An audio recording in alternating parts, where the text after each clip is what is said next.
My name is Rachel, and if you've ever felt invisible in your own family, you'll understand what I went through.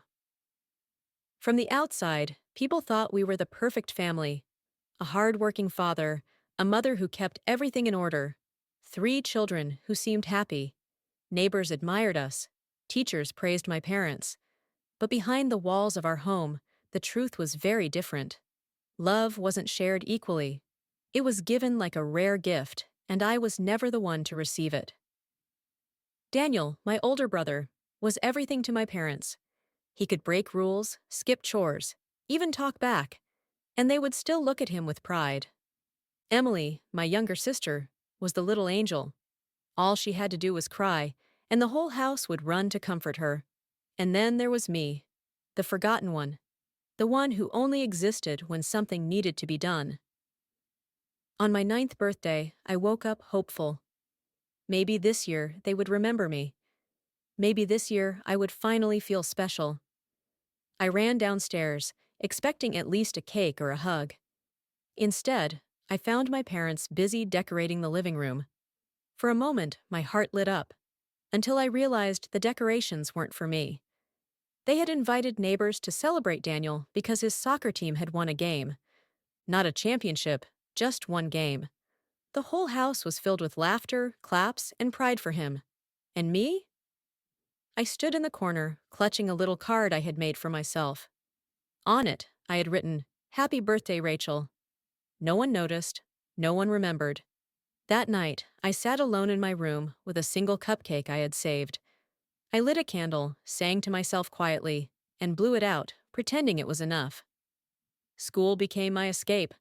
I thought if I achieved something great, maybe my parents would finally look at me the way they looked at Daniel and Emily. In 4th grade, I won the spelling bee. I rushed home with the trophy in my hands, excited, desperate for someone to be proud of me. "Mom! Dad! Look! I won!" I said. My father didn't even glance up from his newspaper. "That's nice, Rachel," he muttered, before turning to ask Daniel about his practice. My mother barely smiled before focusing back on Emily's coloring book. The trophy slipped from my hands when Daniel called me a nerd and knocked it over. The shiny golden top bent out of shape, and no one scolded him. I picked it up, polished it myself, and placed it on my nightstand. To me, it was proof that I mattered, even if no one else thought so. One summer, I was riding my bike when I hit a rock and crashed. My knee bled as I limped back home, crying, hoping someone would help me. "Mom, I fell." "It hurts," I sobbed. She looked at me for a second, then turned back to Emily, who was upset over a broken crayon. "Wash it off, Rachel. You're tough," she said, brushing me aside. I stood there, blood dripping down my leg, while Emily's crayon was treated like a tragedy. A year later, when Daniel sprained his ankle, the entire house turned into a hospital. My mother carried him to the couch. My father hovered over him. Emily brought him snacks. He was treated like a hero. That was when it hit me. Pain only mattered in my family if it wasn't mine. So I found my own refuge. The library became my safe place. I spent hours there, lost in stories where forgotten girls grew into extraordinary women, where the overlooked became the strongest of all. Those books gave me hope. They whispered to me that maybe, one day, I would rise too. At night, lying in bed, I would stare at the ceiling and whisper to the darkness, "Do they love me? Do they even see me?" The silence was always my answer. But somewhere inside, a small voice began to grow. A voice that told me, if no one else was going to love me, I would have to learn to love myself. If no one else was going to believe in me, I would have to believe in myself. That was my childhood. A childhood of being forgotten, overlooked, and left in the shadows. But even then, without realizing it, I was slowly becoming stronger, strong enough to face what was coming next. As I grew older, the gap between me and the rest of my family only widened. By the time I entered my teenage years, I had already accepted that I wasn't the favorite child, or even a child worth noticing.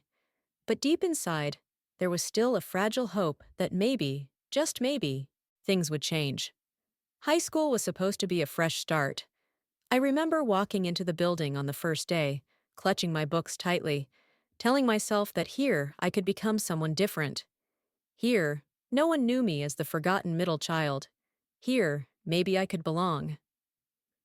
I threw myself into studying, joining clubs, and even trying out for choir. For the first time, I felt a small spark of recognition from others. Teachers praised my essays, friends admired how hard I worked. But at home, none of it mattered. Every report card with straight A's, every certificate, every accomplishment. I would place them on the kitchen table, waiting for my parents' reaction. They would glance at it, murmur, "Good job," and then turn back to Daniel's sports updates or Emily's art projects. One day, when I was 15, I came home with an award for writing. It wasn't just a school award, it was statewide. I was glowing with pride, holding that plaque like it was my lifeline. I walked into the living room, where my parents were already celebrating Emily's art piece being chosen for display at school. The room was filled with snacks, laughter, and clapping. I stood there quietly, with my plaque in hand. No one even looked at it. No one asked me what I had won. I slipped away to my room, set the plaque on my desk, and for the first time, I didn't cry. Instead, I felt a strange fire in my chest. A thought formed in my mind. If they won't see me now, one day they'll have no choice but to see me. But the hardest lesson of my teenage years wasn't about neglect. It was about betrayal. I had a best friend named Claire. She was the only one who knew how broken I felt at home. We spent hours talking about dreams, about leaving town, about building a life where we could be free. I trusted her with every secret, every tear, every fragile piece of myself. For once, I felt seen. For once, I believed someone cared. And then, it all came crashing down. I discovered that Claire had been sharing my secrets with others at school. She told them how my family ignored me, how I cried in the library, how desperate I was for love. Suddenly, whispers followed me in the hallways. Poor Rachel. The unwanted daughter. The invisible one. My private pain had become entertainment for others. I confronted her, my voice shaking, asking why she would do that to me.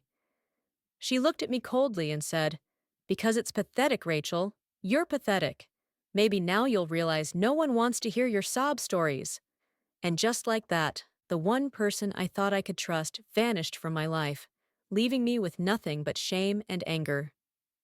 That betrayal changed me. It taught me that not everyone who smiles at you is your friend. It taught me that some people enjoy your pain because it makes them feel stronger.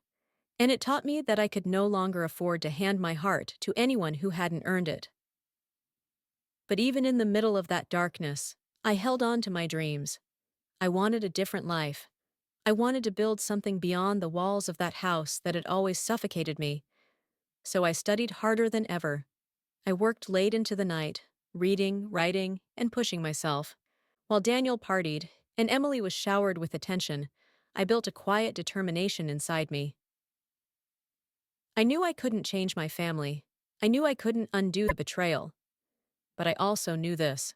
One day, I would rise so high that the people who ignored me, doubted me, and betrayed me would regret ever doing so.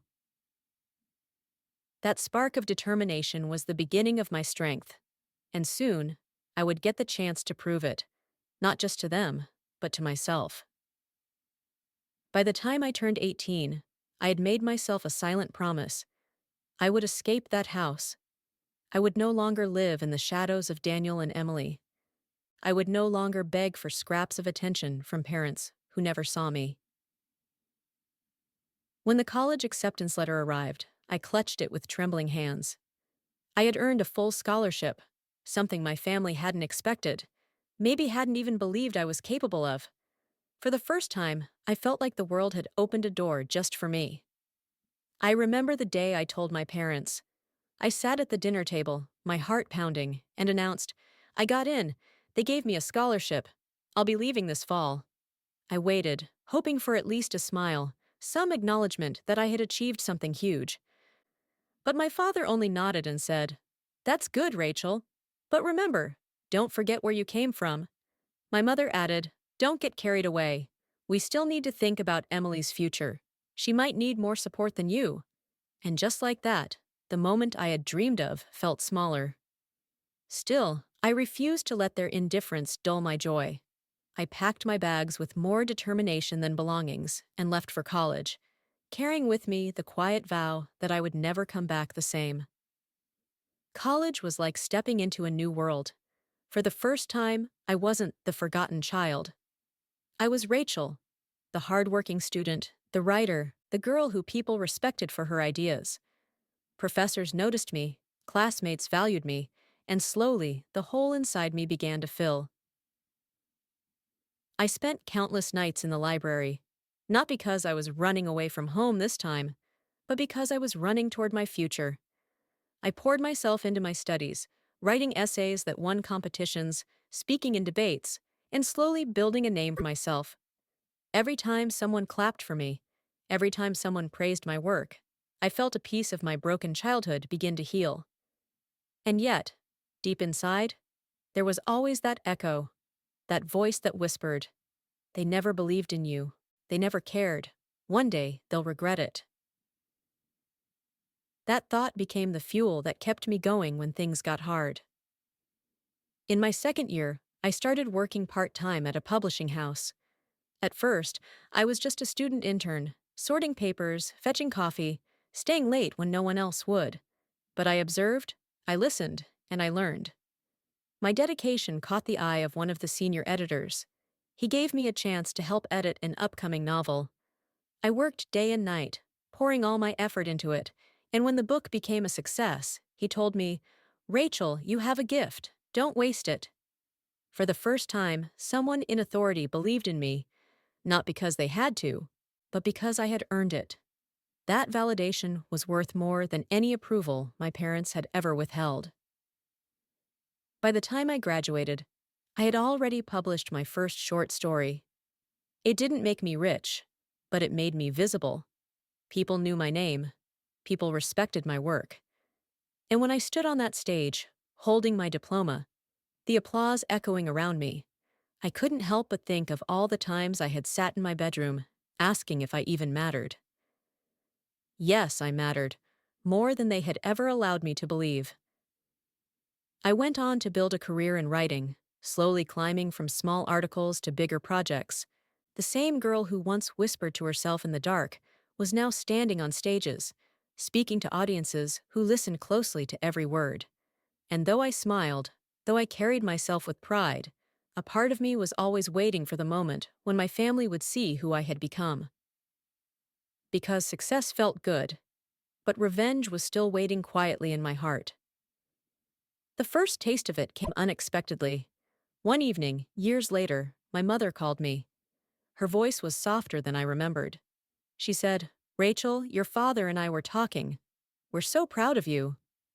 For a moment, I almost believed it, until she added, we were hoping you could help Emily with some connections. She's struggling with her career. Maybe you could put in a word for her? There it was. The truth.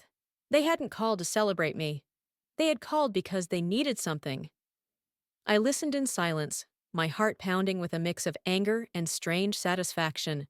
For years they had ignored me. For years I had begged for their love. And now, suddenly, they needed me.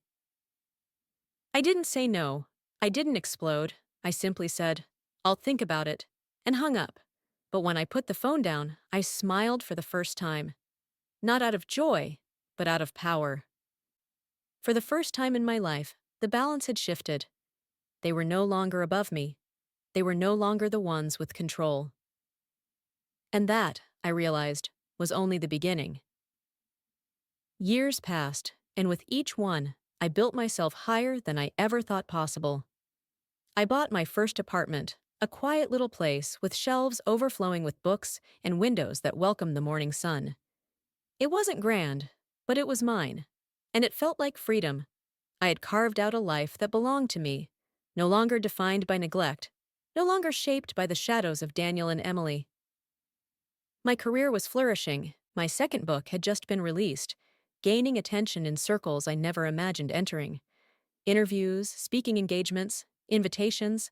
I was living the life I had once only dreamed of in those long nights as a forgotten child. And yet, every victory carried with it the same whisper. Now they will see you, Rachel. Now they'll regret it. That moment came sooner than I expected. One evening, as I was reviewing notes for a lecture, my phone rang. It was a number I didn't recognize, but something inside told me to answer. On the other end, it was my father. His voice was older, weaker than I remembered, but still carried the same authority he had always wielded over me. "Rachel," he said slowly, "we need to talk." Those words, so simple, made my chest tighten. After years of silence, now they wanted to talk. I agreed to meet them, though part of me wanted to slam the door on the past forever.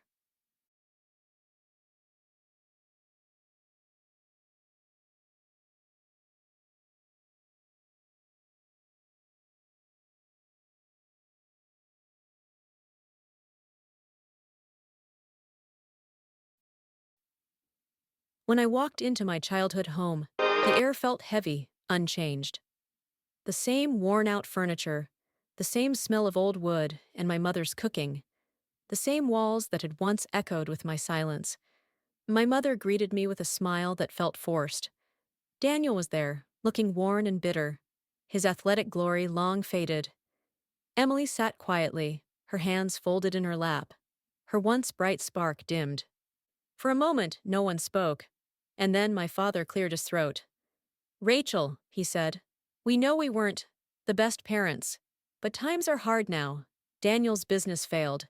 Emily hasn't found steady work, and we thought, maybe you could help us. You've done so well for yourself."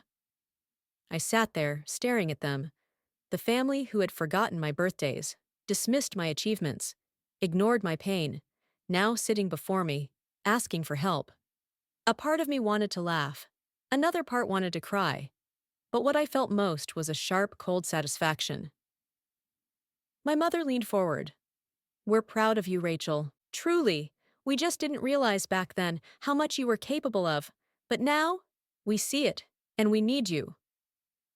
Their words cut deep, not because they hurt, but because I knew they weren't about love. They were about survival. They didn't come to me because they finally understood my worth. They came because I had something they wanted. I thought back to all the nights I had spent alone, whispering to myself in the dark, asking if they loved me. The answer had always been silence. And now, here they were, speaking words I had once begged for, but they rang hollow. I took a deep breath and said, "Do you remember my 9th birthday? Do you remember the spelling bee? Do you remember when I came home bleeding and no one cared?" They shifted uncomfortably, exchanging glances, but said nothing. "Of course you don't," I continued, "because back then I didn't matter. But now, suddenly, I matter. Because you need me." The room grew still. My father tried to protest, but I held up my hand. For the first time, they fell silent when I spoke. "You taught me that love in this family was conditional, that I had to fight for every shred of recognition. But I stopped fighting long ago. I built a life without you, and I won't let you take that from me." My voice was calm, steady, but inside, my heart was pounding. Years of pain, years of silence, years of being invisible, all pouring out in those words. My mother's eyes filled with tears. "Rachel, please. We didn't mean—" But I cut her off. "No, you did mean it, and I lived with it, but I don't need your apologies now. I don't need your pride. I don't need your approval. What I needed, you couldn't give me when it mattered most, and I will never forget that." Daniel shifted uncomfortably, muttering that I was being selfish, that family should stick together. I looked at him, the golden child who had once knocked my trophy to the ground, and I said, "Family should care when it counts, not just when they're desperate." I stood up, my hands trembling but my spine straight. For the first time, I wasn't the invisible child in that house. I was the one holding all the power. As I walked out the door, I didn't look back. I knew they were watching me, perhaps even regretting the years they had wasted. But their regret was theirs to carry, not mine. For me, that moment wasn't just confrontation, it was closure. The girl who once whispered into the dark, asking if she mattered, had finally found her answer. I mattered to myself, and that was enough. Walking out of that house was like walking out of a cage I hadn't realized I was still trapped in. The air outside felt lighter, sharper, and for the first time in years, I felt truly free. But freedom wasn't the only thing I carried with me that night. I carried their regret too. I had seen it in their eyes, in the way my mother's tears fell, in the way my father's voice cracked, in the way Daniel's pride burned as I refused to bend. They had lost control over me, and they knew it. In the months that followed, I focused on myself more than ever. My third book became a bestseller, not just in my country, but overseas. Invitations came from places I had once only dreamed of: London, New York, Paris. Audiences packed halls to hear my words, the words they once ignored, the voice they once silenced. Each clap, each cheer, each standing ovation was not just for me. It was for the little girl who had once sung happy birthday to herself in a dark bedroom.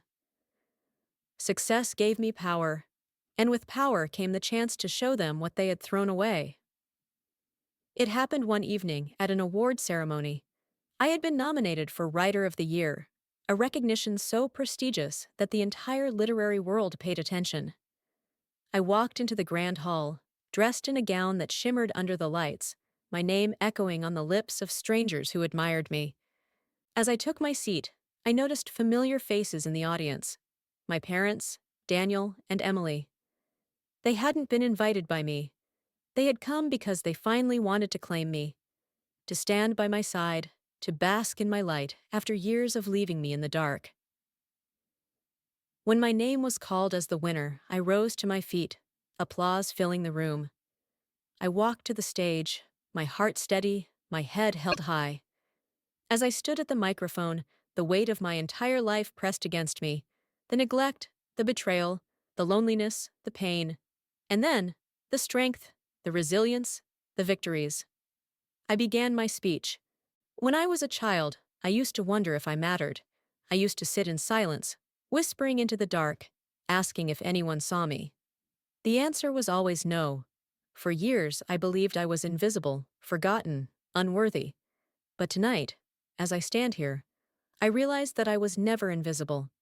I was simply waiting to grow into the person I was meant to be. The room was silent, hanging on to every word. I glanced at my family in the crowd. My mother's hands were clasped tightly, my father's jaw tense, Daniel shifting uncomfortably, and I continued, my voice firm. To anyone who has ever been overlooked, ignored, or made to feel like they weren't enough, I want you to know this: you are enough. You don't need anyone's permission to shine. You don't need anyone's approval to rise. The people who fail to see your worth today will be the same people who regret it tomorrow. The audience erupted in applause, but I didn't smile at my family. I didn't need to, because in that moment, the revenge was complete. They had to sit there, surrounded by strangers who celebrated me, knowing they had been the ones to throw away what others valued so deeply. After the ceremony, they tried to approach me. My mother's voice shook as she said, "Rachel, we're so proud of you. We always knew." But I stopped her gently. "No," I said. "You didn't know, you didn't care, and that's okay, because I no longer need you to." I turned and walked away, cameras flashing, fans calling my name, people wanting my autograph. For the first time, my family wasn't the center of my world. I was. And that was the ultimate revenge. Not anger, not shouting, not hatred. The revenge was my rise. The revenge was their regret. The revenge was proving, without a doubt, that I had become everything they said I could never be. Today, when I look back, I don't feel bitterness anymore. I feel strength, because every wound they gave me became a scar that shaped me. Every tear I cried became water for the seed of resilience that grew inside me. And every time they ignored me, They unknowingly pushed me toward a future brighter than they could ever imagine. I am Rachel, the forgotten child, the invisible girl, the unwanted daughter. And I am also Rachel, the woman who rose stronger, who found her voice, who built a life so powerful that the world had no choice but to see her. And now, when I whisper into the dark, the answer is no longer silence. The answer is applause.